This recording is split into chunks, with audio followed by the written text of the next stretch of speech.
Hi guys and welcome back to the Mighty Blues. My name is of course Cameron and welcome back today to another video. Now it is Friday, usually we would be doing a live stream. Unfortunately I'm not able to do a live stream tonight, but I didn't want to leave you with no video or no content whatsoever. There has been a little bit of news released in the last couple of days, so I thought, you know what, I'll do a quick little video talking about obviously the fixtures to the Premier League to the 2019-20 season were released. I'll talk about David Neres and I'll talk about Gomes as well, because there's been a couple of interesting bits of news leaked over the last sort of day or so, and I didn't want to just leave it until Monday. Of course, we'll be back to the regular live stream schedule on Monday at 6:15. So I do apologise that I couldn't live stream today, but like I said, I didn't just want to leave this news until Monday because it becomes old news then, doesn't it, once it's sort of gone through the weekend and other news has come out. So I did want to come and talk about it today. So I guess we'll talk about the Premier League fixtures first. I'll put them just next to me, just there on my left hand side. So if you didn't know already,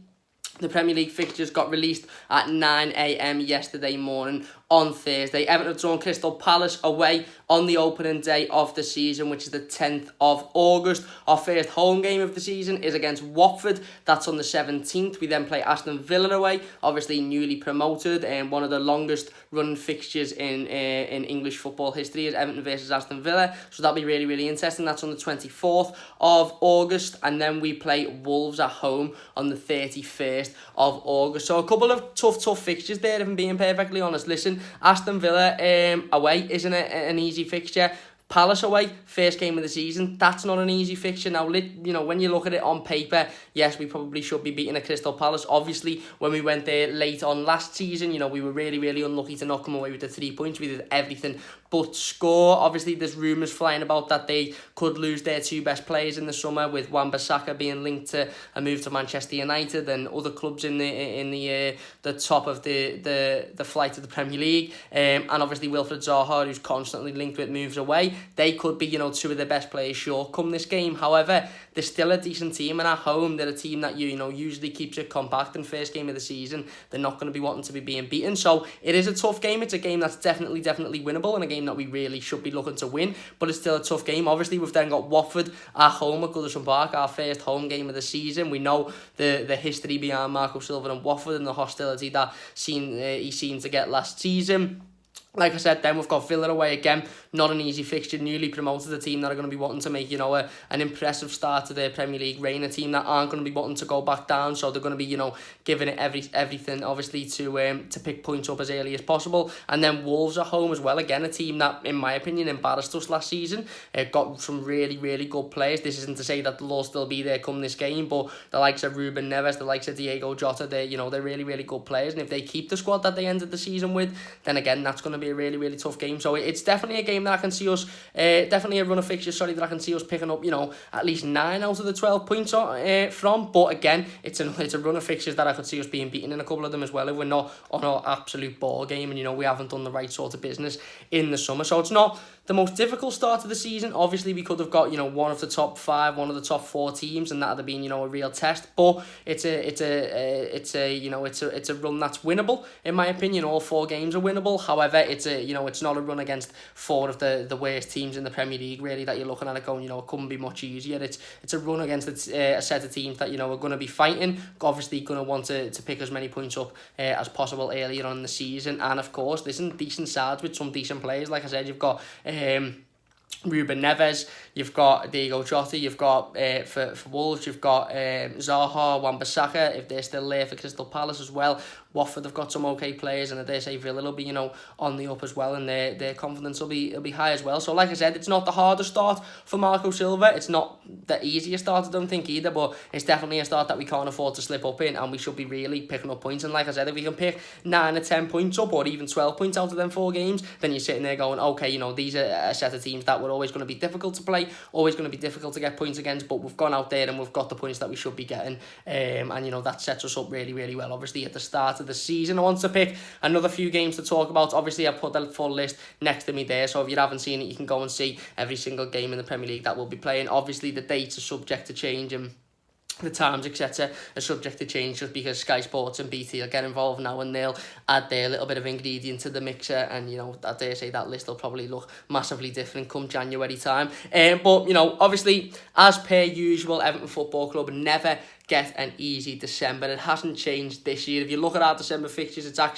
it's not worrying because we took points off every single one of these teams and beat 3 of them last season. However, it's sort of laughable to see it and think, some people still think this is a randomised draw, yet at the most difficult point of the season, when you're playing games every other day, we get fixtures like this. So we start with Liverpool away on the 4th of December, so the first Merseyside derby is, of course, at Anfield. We then play Chelsea at home on the 7th of December, just 3 days later. We then play Manchester United away a week later on the 14th, and then Arsenal at home a week later on the 21st. So I've got 4 of the top 5 sides there within, sort of 2 weeks' time. And like I said, it always happens at Christmas time for Everton Football Club. I don't think we should be worried because we absolutely battered Arsenal, United and Chelsea at home last season. Of course, we're playing United away. That's a little bit different. Liverpool, again, we stood up to them twice last season, both at Anfield and at Goodison Park. If it wasn't for a shock mistake, we'd have got, rightfully so, a draw out of that game at Anfield last season. So I don't necessarily think we should be worried. Again, once Sky put their little bit of ingredients into this, I dare say the times, I dare say some of the dates may change as well. But, it's worth pointing out because we said in the season review, we've said after the December period last season, this is something that Marco Silva really needs to look at going into next season. If you look at the season as a whole and you take the positives and you look at the negatives, I think one of the biggest negatives is that Christmas period and the fact that we really did struggle, and Marco Silva never really got his plan correct during that period, and it's massively important that they work on that in the summer, and it's massively important that we don't make the same mistake going into next season, because we can't afford to be slipping up at such a crucial point of the season, coming up to halfway in the season. That Christmas period, you can't be affording to be losing games and drawing games. Obviously we've got 4 of the top 5 teams in the league there to play over a short period of time, but that might be a positive for us. If we go and we get a decent result away at Liverpool, that sets us up then for a decent run. And I think on any day of the week we can blather Chelsea, blather United and blather Arsenal as well. So if we get a decent result at Liverpool and the confidence is up, which if karma exists we should do after the shocking situation last season, then I do think we can get some decent points out of this run of fixtures. But of course, listen, it's worth pointing out, isn't it, because it's quite noticeable. We play 4 of the top 5 teams in a 2-week period over the busiest period of the year as well. It's not like we play Liverpool on a Saturday, United on the next Saturday, Chelsea on the next Saturday, Arsenal on the next Saturday. We're playing Liverpool and Chelsea within 3 days of each other during a period of time where it's going to be really tough, obviously, fitness wise and stamina wise as well. So worth pointing them out. Let me know what you think on them in the comment section down below. Are you worried? Are you not that harsh? Do you think we can do the 4 of them like we did 3 of them last season, and we're really unlucky to not get points from Liverpool as well? Let me know what you think. Boxing Day, we are at home to Burnley, so I've got a nice home fixture on Boxing Day. Let me know if you like that one. Some fans do like a Boxing Day home fixture, some fans don't, because obviously of the Christmas drinking and eating as well. We're also at home on the last game of the season to Bournemouth as well, so that's another positive, of course, ending the season at Goodison Park. On New Year's Day, we're away to Manchester City, so not that far of a trip for those fans wanting to go away. Of course, only down the motorway to Manchester. New Year's Day is one of those that we tend to usually get some stupid side. Like, it wouldn't have surprised me if they got Norwich on New Year's Day at 12 o'clock kickoff, and fans would have had to get up after New Year's Eve and all the drinking and celebrating and travel down to Norwich, which is 6, 7, 8 hours away in a car for a 12 o'clock kickoff. But like I said, up to now we've got Manchester City away, which again is a really tough fixture in itself. Just looking at the fixture, looking at the side, listen, I don't have to sit here and stress that that's going to be a hard game. I don't have to sit here and stress that that's not going to be easy. It's going to be a tough game of football. But again, for fans travelling down there, for fans wanting to, go every away game of the season, I suppose it's not that bad only having to travel down to Manchester, really. It's the closest fixture we could have gotten, other than obviously Liverpool, which you don't really want on New Year's Day either. So they're obviously some of the main fixtures that I've picked out. Like I said, they're all next to me just there, so if you haven't seen them already, go and have a look at that list there. It's all over Twitter as well. If you follow us on Twitter, it's at Mighty Blues YT. All the fixtures are on there, and I'm sure you've probably seen them by now because they've been out for over a day now. But let me know your thoughts on the fixtures. What do you think about our start? Are you optimistic? Do you think we should be picking up 12 points out of them 4 games? What do you think about the Christmas period as well?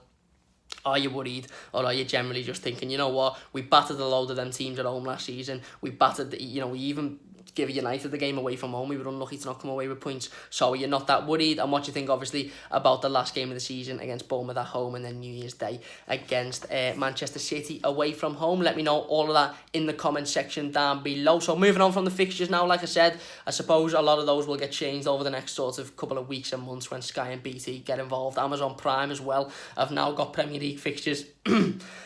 We all knew anyway, it was just a one big way of making money, the Premier League, and it's been proven by all the different companies now got rights to show Premier League games next season. But anyway, moving on from that, some really, really exciting and important news released today by Paul Brown, the sports writer, over on Twitter. Quite a reliable source historically. He has said that barring any unforeseen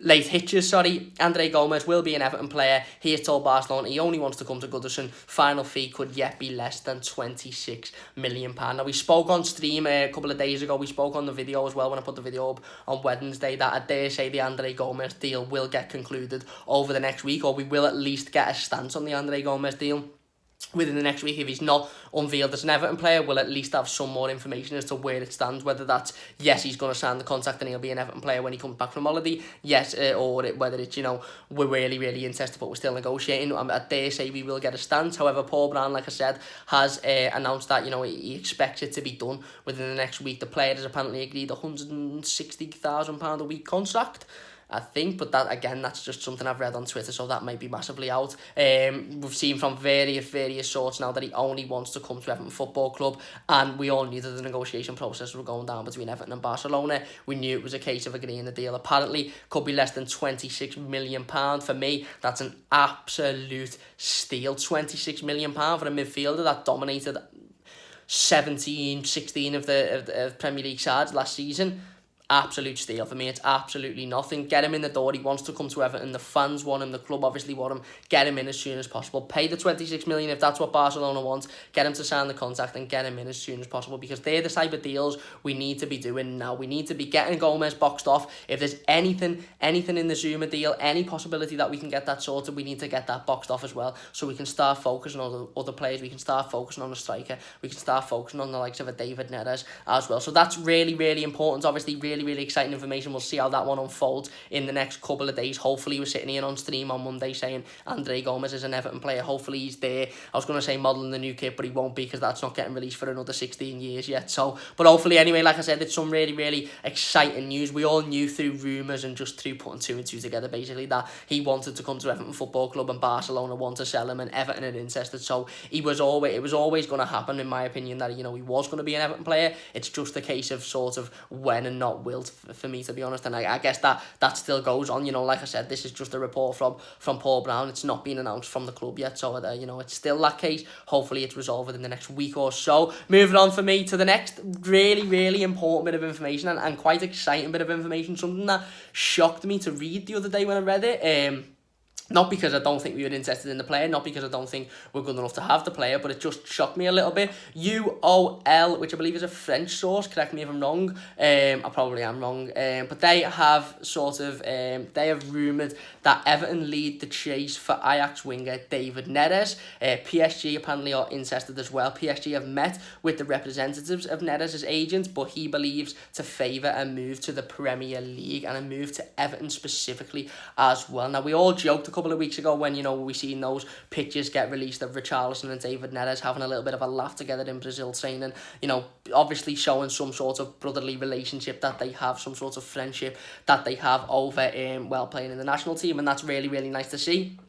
I sat on stream and said, listen, that's fantastic to see, and although it might mean that he possibly could come to Everton Football Club, don't absolutely say that's guaranteed, because at the end of the day, it is just a picture of two footballers having a laugh for their international team, not meeting outside of football, just having a laugh for their international team. They could have been talking about absolutely anything. The assumption that they were talking about Everton Football Club was quite a bold one. Of course, it's been rumoured now that David Neres prefers a move to the Premier League over PSG. You can see why. It's obviously a much better league than the French league. When you put the two sides together and you think, Everton and PSG, listen, I'm an Evertonian through and through, always have been, always will be. But you look at PSG, he'll be playing next to Neymar, Cavani, Di Maria, playing Champions League football. It's quite bold of David Neres to come out and say that, if he has said that. Apparently the reason he said it is because he doesn't think there's a position guaranteed for him at PSG. Obviously PSG have come out and said if they do sign him, they'll sell Di Maria to make sure that there is a position available for him. But apparently the player still prefers a move to Everton in the Premier League. Now we'll see obviously how that one goes on now over the next couple of weeks. It makes the pitches with Richarlison seem a little bit more interesting. It makes the pitches with Richarlison seem like they've got a little bit more into them. You know, we've got the whole agent Richie going on over there on Twitter and stuff, which is quite interesting to see. One thing I did want to bring up, a couple of people mentioning on Twitter and various journalists mentioning that his asking price is £75 million from Ajax. Now listen, I think the kid's absolutely unbelievable. I think he's a fantastic talent. I think he's got bags of potential and he's got bags of talent already. I personally would pay £75 million for him if we want to be seen as one of the top clubs in England. If we want to be seen as a club that, you know, we're going to challenge the top six, we're going to challenge the top four in years to come, we need to be seen to be paying this amount of money for a player that, if he comes out and says, yes, I want to move to Everton Football Club, yes, I want to play in the Premier League, pay the fucking money. Don't piss about with it. Don't say it's 75 million. Don't say, you know, oh, we don't know. Listen, if Brands meets him and says, I don't think you're worth 75 million, fair enough, I trust that decision. But if Brand says, you know what, he probably is worth the 75 million, pay it, don't hesitate. We need to be seen as a team that aren't going to piss about, we aren't going to fuck about, and we will pay 75 million for a player with the class that he's got. So if it's true, and it may well be true that he wants to come to Everton and he prefers a move to the Premier League, for me, pay the money, let's get it sorted. If it is 75, if Brands thinks that, you know, he's not worth it and that he's got a player there for 40 that's equally as good, if not better, then again, I suppose we'll have to see how that one plays out over the next couple of weeks. But really, really interesting, of course. Again, just a rumour on Twitter, just something that a journalist has put out, but worth looking at over the next couple of weeks, I suppose. But anyway, that's going to do it for today's video. If you have enjoyed, please do leave a like. Obviously, subscribe if you're new as well. Like I said, I'm really, really sorry that we haven't live streamed today, just circumstances really, but we will be back on Monday at 6:15. Before I go, not forgetting, obviously yesterday we hit 500 subscribers, so a massive, massive, massive thank you to each and every single one of you for hitting that subscribe button. It means a massive, massive amount to me. I didn't think from the day I started this channel that, you know, we'd hit 500 subscribers so soon, so it really, really does mean a massive, massive amount to me. So thank you all very, very much. Of course, if you haven't already, like I said, please do hit that subscribe button. We're way on the road to 1,000 now, but like I said, the support means an absolute bunch to me, so thank you all very, very much for that one. That's it for today's video. Again, sorry it was a little bit short, sorry it was a little bit sweet, but we've gone over some of the important information and we'll talk a little bit more in depth on all of that information in Monday's live stream at 6:15, so don't forget to join us for that one. But that's it from me. Please leave a like if you have enjoyed, subscribe if you are new, and I'll see you soon on the Mighty